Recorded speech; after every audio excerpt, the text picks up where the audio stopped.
जो लोग इनसे पीड़ित हो, किससे पीड़ित हो कि काम की वासना जग जाती है, दूसरे की औरतों को देखने लगते हो, दूसरे लड़कियों के साथ अपने को रोक नहीं पाते हो,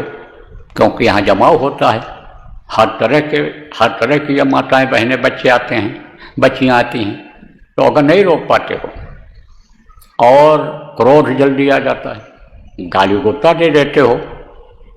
अहंकार आ जाता है आपको कि हम तो पुराने हैं, हम तो जिम्मेदार हैं, मोह व्याप्त हो जाता है उस जगह से। मान लो जोन के जिम्मेदार हो, मान लो प्रांत के जिम्मेदार हो, जिला के जिम्मेदार हो, जिम्मेदारी का अहंकार आ जाता है। तो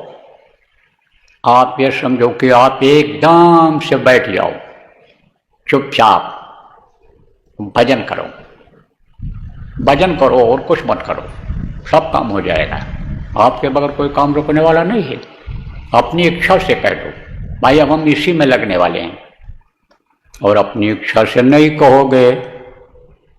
लिख कर नहीं दोगे, विश्वास लोगों को नहीं होगा, तो उनको कहना पड़ेगा कि जो दिक्कत करते हैं, जो अपनी ही चलाते हैं, जिनके अंदर ये दोष हैं, चाहे चारित्रिक दोष हो और चाहे ये जो बताया है ये हो, उनको कहना पड़ेगा कि हाँ आप लोग अब भजन कर लो और मन को अपने ठीक कर लो, फिर आपके अंदर जो गुण हैं वो जब आने लगेंगे, आ जाएंगे, तब फिर आप काम करना। छोड़ना नहीं उन जीवों को भी, क्योंकि गुरु महाराज के जीव है, और अगर उनको छोड़ोगे, छूट जाएंगे वो, तो फिर ठोकर खाएंगे और कहीं ठिकाना नहीं लगेगा। लेकिन सुधार बहुत जरूरी है। इसलिए मान लो किसी को कहा गया हो और आगे भी कुछ ऐसे हैं कि कहा नहीं जाएगा भजन में लगने के लिए,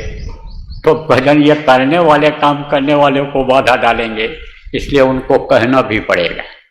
कहा जाएगा, कह दिया जाएगा कि आप भजन करिए, आप ध्यान लगाइए और घर पर रहिए और घर का काम देखिए, बच्चों को अपने संभालिए परिवार है तो, और आप केवल भजन करके अपने मन को साफ कर लीजिए।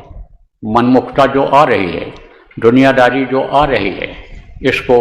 खत्म कर दीजिए, तो फिर परमार्थ में लगिए, गुरुमुखता लाइए, गुरु के आदेश का पालन करिए, गुरु के नियम का पालन करिए, गुरु के बताए रास्ते पर चलिए।